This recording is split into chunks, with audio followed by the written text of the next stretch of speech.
নমস্কার, নতুন বাংলা থেকে বলছি সন্ময় বন্দ্যোপাধ্যায়। পঙ্কজ দত্তকে নিশ্চয়ই বাঙালি ভোলেনি। সেই পঙ্কজ দত্তর নির্মম হত্যাকাণ্ডের শেষ পর্যন্ত বিচার হতে চলেছে। বটতলা থানায় সেদিনকে যারা ঘন্টার পর ঘন্টা বসিয়ে তাকে নির্মমভাবে হ্যারাস করেছিল, মানসিকভাবে বিপর্যস্ত করেছিল, সেই বটতলা থানার ইনভেস্টিগেটিং অফিসার তৎকালীন সাধন দাস, তাকে রাজ্য সরকার সম্প্রতি সাসপেন্ড করেছেন। সুবর্ণ দত্ত চৌধুরী, তিনি তৎকালীন ওই বটতলা থানার আইসি ছিলেন, তাকে রাজ্য সরকার সম্প্রতি সাসপেন্ড করেছেন। এবং শেষ পর্যন্ত পঙ্কজ দত্ত অলক্ষ্যে থেকে শেষ পর্যন্ত হয়তো বিচার পেতে চলেছেন। তার অপরাধীরা হয়তো দোষী সাব্যস্ত হবে অচিরেই, সেরকম একটা পরিস্থিতি তৈরি হয়েছে। আমি আজকে সরাসরি আইনজীবী জয়ন্ত নারায়ণ চট্টোপাধ্যায়ের সঙ্গে যোগাযোগ করেছিলাম। আপনারা জানেন আইনজীবী জয়ন্ত নারায়ণ চট্টোপাধ্যায়, আইনজীবী শীর্ষেন্দু সিংহ রায়, তারা দীর্ঘদিন ধরে পঙ্কজ দত্তর এই হত্যাকাণ্ডের ব্যাপারে হাইকোর্টে মামলাটা লড়ছেন। এবং সেদিনকে বটতলা থানায় সশরীরে পঙ্কজবাবুর সঙ্গে উপস্থিত ছিল এই দুই আইনজীবী জয়ন্ত নারায়ণ চট্টোপাধ্যায় এবং আইনজীবী শীর্ষেন্দু সিংহ রায়। আমি সরাসরি আইনজীবী জয়ন্ত নারায়ণ চট্টোপাধ্যায়কে যোগাযোগ করেছিলাম গতকাল এই ঘটনার প্রেক্ষিতে। কি বললেন শুনুন। প্রথমে আপনাকে আমি আপনার দ্বিতীয় প্রশ্নের উত্তরটা দিই হ্যাঁ। যে না, আশা করিনি। সত্যি কথা বলতে সরকার যে পরিবর্তন হবে সেটাই বা কজন আশা করেছিলেন। ঠিক। সরকার পরিবর্তন হয়েছে এবং আমার বলতে ভালো লাগছে, আমাকে দয়া করে কোনো রাজনৈতিক দলের বলে দাগিয়ে দেবেন না বা চিহ্নিত করবেন না, কিন্তু এ কথা ঠিক যে ওইখানে দাঁড়িয়ে সন্ময়দা, আপনার মনে আছে আমি আপনাকে ফোন করেছিলাম, বঙ্গ টিভি রোজিনাকে ফোন করেছিলাম, সমীর আইচকে ফোন করেছিলাম, ঠিক সেই রকম শঙ্কুদেব পণ্ডা এবং শুভেন্দু অধিকারীকেও জানিয়েছিলাম। তখন শুভেন্দু অধিকারী ছিলেন বিরোধী দলনেতা। সেই মুহূর্তে আপনাকে বলি, সেটা ছিল চতুর্থীর দিন। চতুর্থীর দিন পুজোর মধ্যে ভিড়, এবং উত্তর কলকাতা বটতলা থানা এলাকাটা আপনি জানেন, অনেক নামকরা পুজো রয়েছে সেখানে। বেশিরভাগ রাস্তা ঘুরিয়ে দেওয়া হয়েছে, অনেকেই পৌঁছতে পারেননি। এবং পরের দিন শুভেন্দু অধিকারী কিন্তু পৌঁছেছিলেন এবং তিনি একটি বিক্ষোভ দেখিয়েছিলেন এবং তিনি বলেছিলেন যে আমরা ছাড়বো না, এই অপমানের শোধ আমরা তুলবো, এই হেনস্থার শোধ আমরা তুলবো। অবশেষে সরকারের পরিবর্তন হয়েছে এবং দেখুন, এটা আমার তো 28 বছর ওকালতি এবং আমারও 50 বয়স। আপনি প্রবীণ সাংবাদিক, আপনিও অনেক দেখেছেন। যে ম্যানিফেস্টো প্রকাশ করা হয় রাজনৈতিক দলের তরফ থেকে, সেগুলোই মূল্যায়ন করা হয় না এবং ফুলফিল করা হয় না। এখানে ওই 2 বছর আগে কি বলেছিলেন, কে কি বলেছিলেন, কি যায় আসে, কে মনে রাখে বলুন তো? ধন্যবাদ দিতে হবে তৎকালীন বিরোধী দলনেতা এবং বর্তমান মুখ্যমন্ত্রী শুভেন্দু অধিকারীকে, তিনি মনে রেখেছিলেন। এবং আমরা তার কাছেও পরেও আমরা দরবার করেছিলাম এবং আমি বারবার ফেসবুকে পোস্টে বলেছি, আমি এবিপি আনন্দ চ্যানেলে বসে বলেছি যে দেরি হয়ে যাচ্ছে, আর কবে হবে সাজা দেওয়া, কবে হবে শাস্তি দেওয়া। আমরা তার মধ্যে মানবাধিকার কমিশনে গিয়েছি, আমরা মহামান্য কলকাতা হাইকোর্টে দরবার করেছি এবং কলকাতা হাইকোর্টে গত শুক্রবারও আমি এই মামলাটা মেনশন করি, যেটি ওনার স্ত্রী করেছিলেন। ওনার স্ত্রী একটি মামলা করেছিলেন, আমরাই করেছিলাম সেই মামলাটা। সেখানে ওনার স্ত্রীর দাবি ছিল যে এই যে 6 ঘন্টা ওনাকে থানাতে রাখা হলো জেরা করার নামে, কি জেরা করা হয়েছে সেটা দেখানো হোক এবং সেদিনের সিসিটিভি ফুটেজ প্রকাশ করা হোক। এই যে আমরা বারবার বলছি ওনাকে 6 ঘন্টা, সাধারণ একজন, দেখুন ঠিক কথাই, আইনের চোখে সবাই সাধারণ, থানায় গেলেও সবাই সাধারণ, তবুও একজন সত্তরোর্ধ্ব রিটায়ার্ড আইপিএস, তিনি কি এতটুকু সম্মান পেতে পারতেন না? একটু কি সম্মান দেখানো যেত না? আলাদাই, সবাই, কেউ আলাদা নয়, ঠিক আইনের চোখে সবাই সমান। একজন মস্ত বড় মানুষও যেমন মানুষেরও যেরকম অধিকার, একজন প্রান্তিক মানুষেরও সেরকম অধিকার। কিন্তু একজন সিনিয়র সিটিজেন বলে কি একটু সম্মান পেতে পারতেন না? তা দেখানো হয়নি। ওনাকে 6 ঘন্টা বসিয়ে রেখে কি জেরা করেছে আমরা জানতে চেয়েছি। সে মামলাটা আমি মেনশন করি গত শুক্রবার এবং সে মামলাটা এই মুহূর্তে মহামান্য কলকাতা হাইকোর্টে যে লিস্ট বেরোয় সেই লিস্টে রান করছে। যাই হোক, তার মধ্যে গতকালকের এই খবর। হ্যাঁ, এটা গেল আপনার দ্বিতীয় প্রশ্নের উত্তর। এবার আমি আপনাকে আপনার প্রথম প্রশ্নের উত্তর দিই। দেখুন, সত্যি কথা বলতে কি, সেদিনের কথা মনে পড়লে আমাদের মন ভারাক্রান্ত হয়ে আসে। মাননীয় পঙ্কজ দত্তের স্ত্রী সে সময় অসুস্থ ছিলেন, তার যাবার কথা ছিল আগের দিন। কিন্তু সে যেহেতু তার স্ত্রীকে হাসপাতালে তিনি নিয়ে গেছিলেন, একটি অপারেশন হয়েছিল, তাই তিনি ইনভেস্টিগেটিং অফিসারকে ফোন করেন এবং ফোন করে বলেন আমি আজকে যেতে পারছি না, আমি কালকে যাব।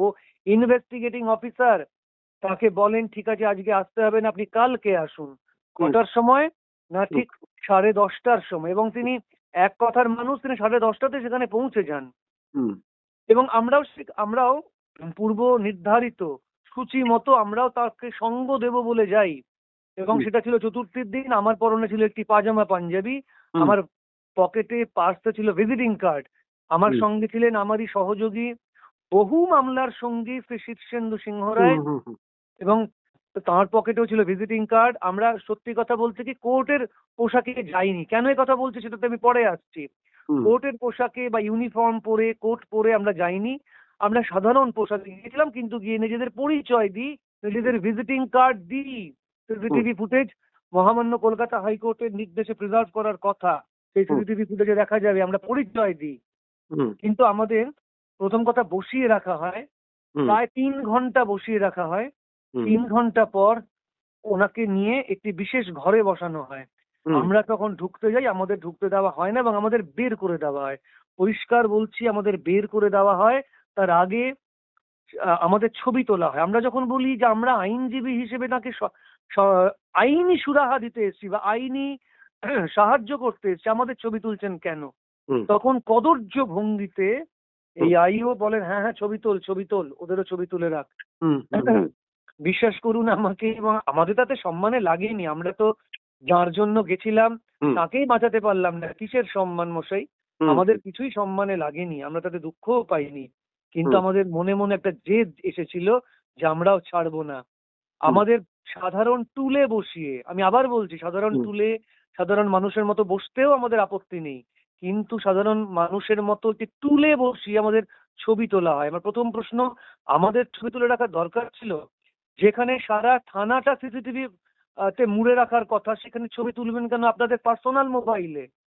একজনের পার্সোনাল মোবাইলে ছবি তোলা হয় যে আমরা ওকে সঙ্গ দিতে এসেছি। তারপর আমরা যখন বলি আইন অনুযায়ী জেরা করার সময় আমি সঙ্গে থাকতে পারি, এই অধিকার আমাকে দিয়েছে আইন, ওনারা চিৎকার করে ওঠেন এবং বেরিয়ে যেতে বলেন। তখন মাননীয় শ্রী পঙ্কজ দত্ত, স্বর্গীয় পঙ্কজ দত্ত, তিনি বললেন আমি কোনো ঝামেলা চাই না, জয়ন্ত শীর্ষেন্দু তোমরা বাইরের ঘরেই থাকো। বাইরের ঘরে কোথাও আমাদের বসতে দেওয়া হয়নি। তারপর থেকে আমরা প্রায় 3-4 ঘন্টা, হ্যাঁ, রাস্তায় এখানে ওখানে চায়ের দোকানে এই ঘুরে বেরিয়েছি। এবং আমি আপনাকে বলি, আমি জানি না এই ইন্টারভিউ তৎকালীন ওখানকার আইসি তিনি শুনছেন কিনা বা শুনবেন কিনা, আইও শুনছেন কিনা, শুনবেন কিনা। আমরা কিন্তু ওনাকে বলি যে এনার বয়স হয়েছে, ইনি অসুস্থ, এনাকে ছেড়ে দিন, কেন বসিয়ে রাখছেন, কেন জেরা করার নামে এতক্ষণ ধরে বসিয়ে রাখছেন। আমি বলি আপনাকে যে উনি এক ফোঁটা জল খাননি, উনি বাথরুমে যাননি। আমি বললি তখন ওনাদের হাত জোর করে যেটা ঠিক হচ্ছে না, উনি কিন্তু অসুস্থ হয়ে পড়বেন। শুনলেন না। ওনাকে যতটুকু হেনস্থা করার নির্দেশ এসেছিল বলে আমার ধারণা, ততটুকু বা তার মানে এক কদম এগিয়ে হয়তো হেনস্থা করা হয়েছে, মানে নির্দেশের বাইরে গিয়েও হেনস্থা করা হয়েছে।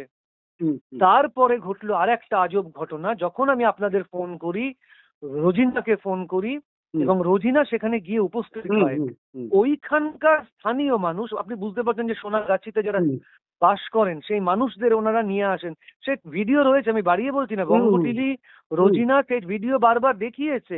তারা মুখে ওড়না দেওয়া, ওড়না বাঁধা সেই একদল মহিলা, তারা হঠাৎ ভিড় করে বসলেন এবং চিৎকার করতে শুরু করলেন পঙ্কজ দত্ত মুর্দাবাদ, পঙ্কজ দত্ত নিপাত যা, কি না তারা জুতোর মালা নিয়ে এসেছেন ওনাকে পড়াবেন। ভাবতে পারছেন পঙ্কজ দত্ত কি করেছিলেন? প্রথম কথা, পঙ্কজ দত্ত সরকারের বিরাগ ভাজন হন এই কারণে যে উনি কিছু পরামর্শ দিতে চেয়েছিলেন সরকারকে, যেটা সরকারের ভালো লাগেনি। সরকারকে উনি সচেতন করতে চেয়েছিলেন, কিন্তু সরকার সেটাকে ভুল ভঙ্গিতে নিলেন, সরকার খারাপ ভাবে নিলেন। সরকার বুঝলেন না যে পঙ্কজ দত্তর উদ্দেশ্য ছিল রাজ্যটাকে যাতে সরকার যথাযথভাবে চালাতে পারেন, সেই কারণে কিছু পরামর্শ দেওয়া। সে পরামর্শ ওনাদের ভালো লাগেনি। এবারে উনি একটা কথা বলেছিলেন, সবার সব মনে আছে কারা কারা সেদিন ফেসবুক কাঁপিয়ে ওনার নামে নিন্দেমন্দ করেছিল, তারা কোন কোন সেলিব্রিটি, আমরা কিছুই বলিনি। তারা এখন তারা কোথায়, আমি জানতে চাই। সেই তথাকথিত সরকার পোষিত সেলিব্রিটিরা কোথায়, যারা পঙ্কজ দত্ত কথাতে ইচ্ছে করে, জানি না কারো নির্দেশে কিনা, ফেসবুক কাঁপাতে শুরু করেছিল, তারা কোথায়? যাই হোক, তাদের খুশি করতেই হয়তো কাউকে দিয়ে এই মামলাটা করানো হয়েছিল, একেবারে মিথ্যে মামলা। এবারে অনেকে এই প্রসঙ্গ তুলছেন যে মহামান্য কলকাতা হাইকোর্টও রক্ষা কবচ দেননি। আমি তাদের বলি, রক্ষা কবচ মানে কি জানেন? রক্ষা কবচ মানে অ্যান্টিসিপেটরি বেল শুধু নয়, রক্ষা কবচ মানে মহামান্য আদালত পুলিশের উপর নির্ভর আস্থা রেখেছিলেন, এবং মাননীয় বিচারপতি রাজশ্রী ভরদ্বাজ তিনি বলেছিলেন সবগুলোই তো বেলেবল অফেন্স, গেলেই জামিন পেয়ে যাবেন, আপনি পুলিশকে সহযোগিতা করুন।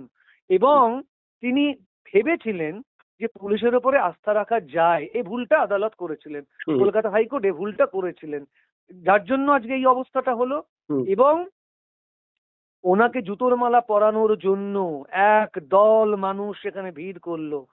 রোজিনা যখন জিজ্ঞাসা করছে, অন এয়ার রয়েছে সেগুলো, যে আপনারা জানেন কে পঙ্কজ দত্ত, তারা বলছেন হ্যাঁ হ্যাঁ ওই তো আরজি করেন মেয়েটাকে রেপ করেছে। মানে এইটুকু তারা জানে না যে কে পঙ্কজ দত্ত, তাকে তাকে জুতোর মালা পরাবার জন্য সবাই জড়ো হয়েছে। রোজিনা যখন জিজ্ঞাসা করলেন যে আপনারা জানলেন কি করে যে পঙ্কজ দত্ত ভেতরে আছেন, তারা বললেন পুলিশ আমাদের খবর দিয়ে নিয়ে এসেছে, আমাদের সঙ্গে তো এই থানার সম্পর্ক খুব ভালো, ওরা তো আমাদের সব খবর দেয়, ওরাই তো আমাদের খবর দিয়ে বললো পঙ্কজ দত্ত এখানে আছেন। ভাবতে পারছেন কত বড় অন্যায়, কত বড় অন্যায়! মহামান্য আদালত আস্থা রেখে বললেন আপনি পুলিশকে সহযোগিতা করুন, গিয়ে আপনি পুলিশ কি জানতে চায় বলুন। তার কারণে এলেন আর তাড়া করলেন কি, এক দল মহিলাকে জড়ো করলেন ওনাকে জুতোর মালা পরাবেন বলে। এবং জয়ন্তদা আমি আপনাকে একটু থামাচ্ছি এখানে, আমি আমার যতটুকু মনে আছে পুলিশই, আপনি বললেনও সেটা, রোজিনাকে সেটা বলাও হয়েছিল, মহিলারা বলেছিলেন পুলিশই খবর দিয়ে আনিয়েছিল। ঠিক ঠিক, পুলিশ খবর দিয়ে আনিয়েছে এবং সেটা অন এয়ার রয়েছে, রোজিনার প্রোগ্রামে রয়েছে, রোজিনা সেই ভিডিওটা গতকালকে আবার পোস্ট করেছে। যাই হোক, তারপর আমরা চিৎকার চেঁচামেচি ভিড়, তারপর আমরা তাকে কোনো মতে গাড়িতে তুলে দিই। এবারে কেন আমি আমাদের পোশাক নিয়ে তখন কথাটা বললাম, মহামান্য কলকাতা হাইকোর্টে আমরা মামলা দায়ের করি, তার স্ত্রী মামলা করেন, সেখানে মহামান্য কলকাতা হাইকোর্ট যখন অ্যাফিডেভিট দিয়ে এই ইন্সপেক্টর ইনচার্জ যিনি বর্তমানে সাসপেন্ডেড, তাকে বলেন আপনি অ্যাফিডেভিট জমা দিন, তিনি ওই অ্যাফিডেভিটে লিখেছেন যে দুজন এসেছিলেন, তারা কারা তারা তাদের বলা সত্ত্বেও পরিচয় দেয়নি এবং তারা কুর্তা পাজামা পরে এসেছিলেন। প্রথম কথা, কুর্তা পাজামা পরে যাওয়াটা কি থানায় অপরাধ? কোথায় লেখা আছে মাননীয় আইজি? আপনারা পরিচয় দিয়েছিলেন যে আইনজীবী, আমরা পরিচয় দিয়েছি, আমাদের ভিজিটিং কার্ড জমা দিয়েছি, মানে এবং সেটা সিসিটিভিতে রয়েছে। আপনারা আমাদের ছবি তুলেছেন, সে ছবি কোথায়? আমি যদি আপনাকে জিজ্ঞাসা করি মাননীয় ইন্সপেক্টর ইনচার্জ তৎকালীন, আমাদের ছবি নিয়ে আপনি কি করেছেন? কিন্তু এই মামলা প্রথম যখন উঠেছিল তখন আপনি জানেন যে তৎকালীন সরকার এবং সরকার পোষিত আইনজীবীরা তারা হইচই শুরু করে দেন আদালতে, যেমন তারা করেছেন। তারা মাননীয় বিচারপতি মান্থার ঘরের বাইরে আন্দোলন করেছেন, বয়কট করেছেন, জজ সাহেবদের ছবি মারিয়েছেন, যা যা তারা নির্দেশ পেয়ে করাবার তাই করেছেন তৎকালীন সরকার পোষিত আইনজীবীরা। তারা সেদিনও গিয়ে আদালতে হুল্লোড় করেছিলেন। হ্যাঁ, এইবার সরকার পরিবর্তন হয়ে গেল, যেটা যা ঘটবার ছিল, যা আমরা ভাবিনি, আমরা সেই সুফলটা কিন্তু পেয়েছি। আমি মানবাধিকার কমিশনে গেছি, আমরা মানবাধিকার কমিশনে আমি নিজে গিয়ে সাক্ষী দিয়ে এসেছি, এবং সেখানে মানবাধিকার কমিশনকে আমি আবেদন করেছি যে পুলিশের বিরুদ্ধে এই অভিযোগ ওঠে কেন বারবার, যে পুলিশ দুর্ব্যবহার করে সাধারণ মানুষের সঙ্গে, পুলিশ থানায় গেলে অভিযোগ নিতে চায় না। জয়ন্তদা আমি আপনাকে এখানে একটু একবার থামিয়ে একটা প্রশ্ন, সাধারণ মানুষের মনের প্রশ্নটাই আপনাকে করছি। এখানে তো ধরুন সরকারের ভূমিকাটা বদলে গেল, অর্থাৎ আগের সরকার পুলিশকে প্রোটেক্ট করতো, এই সরকার দুই পুলিশকে সাসপেন্ড করে এই মামলায় নিশ্চয়ই তার আইনজীবী তার বক্তব্য রাখবেন। অন্যদিকে পঙ্কজবাবু স্ত্রী, তার হয়ে আপনি এবং শীর্ষান্নবাবু আপনারা মামলায় সওয়াল করবেন। তাহলে পুলিশের তরফ থেকে এই সাধন দাস, সুবর্ণ দত্ত চৌধুরীকে কি ইন্ডিভিজুয়ালি ডিফেন্স করতে আদালতে যাবে? পরিস্থিতিটা কি একটুখানি সংক্ষেপে বলবেন? না, সেটা এখনো আমি বুঝতে পারছি না, কারণ আমাদের মামলায় তারা তো ইন্ডিভিজুয়াল পার্টি নন। আমাদের মামলায় আমরা তৎকালীন ইন্সপেক্টর ইনচার্জ এবং ইনভেস্টিগেটিং অফিসার দুজনকে পার্টি করেছি। সরকার সরকারের মতো আইনজীবী দেবেন, তবে তারাও চাইলে তাদের নিজেদের স্বার্থ রক্ষা করবার জন্য আলাদা আইনজীবী দিতেই পারেন। তা দিনকে সত্যকে তো চেপে রাখা যাবে না, এবং আইনের কাছে সকলে সমান, আইনের সুরাহা সবাই পাবেন। একজন মানুষ যাকে অন্যায়ভাবে মৃত্যু মুখে ঠেলে দেওয়া হয়েছে, যাকে চূড়ান্ত হেনস্থার শিকার হয়ে এই বাংলা ছেড়ে চলে যেতে হয়েছে, যিনি এই অপমান অসম্মান সহ্য করে বাইরের রাজ্যে গিয়ে অসুস্থ হয়ে পড়েন এবং আর ফিরে আসেননি। হুম, হুম। মণিকর্ণিকা ঘাটে তিনি বিলীন সেই হয়ে গিয়েছিলেন। সময়টা তার যখন জন্য বিলীন আমাদের হচ্ছেন, লড়াই করতেই হবে। সেই দৃশ্যটা ক্যামেরাবন্দি হয়ে আমার কাছে যখন পৌঁছেছিল সেদিন, মানে অসহ্য বুকে যন্ত্রণা নিয়ে। একদম। এবং সন্ময়দা আপনাকে বলি, বারবার এই কথা বলতে গিয়ে আমি সেন্টিমেন্টাল হয়ে পড়ি। বোধহয় মানে বয়স বাড়ছে বলেই এই ধরনের আবেগগুলিকে আর চেপে রাখতে পারি না।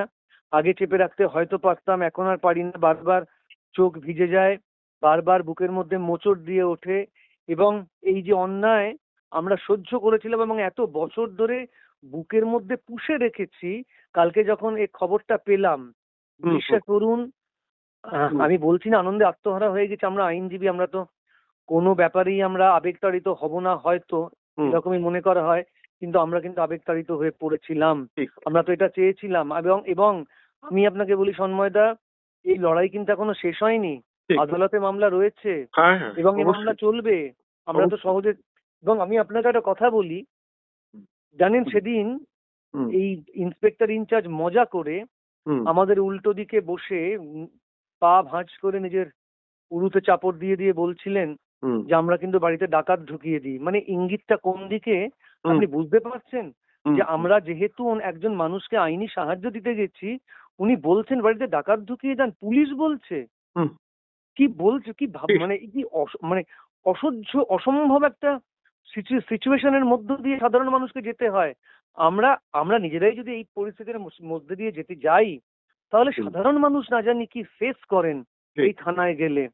ঠিক, ঠিক। অনেকদিন পরে এই কথাগুলি আবার উঠে এলো হ্যাঁ, সন্ময়দা। জয়ন্তদা, এর আরো একটি এপিসোড রয়েছে যেটা নিয়ে আপনার সঙ্গে পরবর্তীকালে কথা বলবো। আজকে এই এই সাক্ষাৎকার দীর্ঘ হয়ে গেল বলে বাকি কথাগুলো বললাম না। পঙ্কজবাবু সম্বন্ধে কথা বলতে গেলে পর্বের পর পর্ব করতে হয়। অন্তত অ্যাটলিস্ট একটা তো একটু, মানে অন্তত কোনো একটা জায়গায় মনে হলো যে মৃত্যুর পরও মানুষ হয়তো বিচার পায়।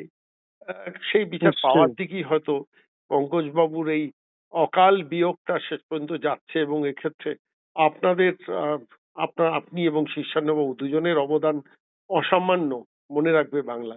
অনেক না, ধন্যবাদ। আমি আমি আমি বলি সন্ময়দা, আমি পঙ্কজ বাবুর জন্য লড়াই আমরা করছি না, আমরা লড়াই করছি সাধারণ মানুষের জন্য। পঙ্কজ বাবুও তো একজন সাধারণ মানুষ বলেই আমরা মনে করি, হ্যাঁ, সত্তরোর্ধ্ব সিনিয়র সিটিজেন, এটুকু তো আমরা মনে করি। আর পঙ্কজ বাবু কে? আমাদের লোক, বাংলার লোক, আমাদের পথপ্রদর্শক, আমাদের অভিভাবক। কাজেই তার জন্য লড়াই করা, এটা তো আমাদের কর্তব্য। এটা তো আমাদের কর্তব্য দাদা। সাধারণ মানুষ, মানে আমি যখন ফেসবুকে পোস্টগুলি দিই, কি অসাধারণ রিয়াকশন সাধারণ মানুষ দেন, চোখ বারবার বারবার ভিজে ওঠে। কাজেই পঙ্কজ বাবুর জন্য আমরা করিনি, আমরা করেছি বাংলার জন্য, বাংলার অভিভাবকের জন্য।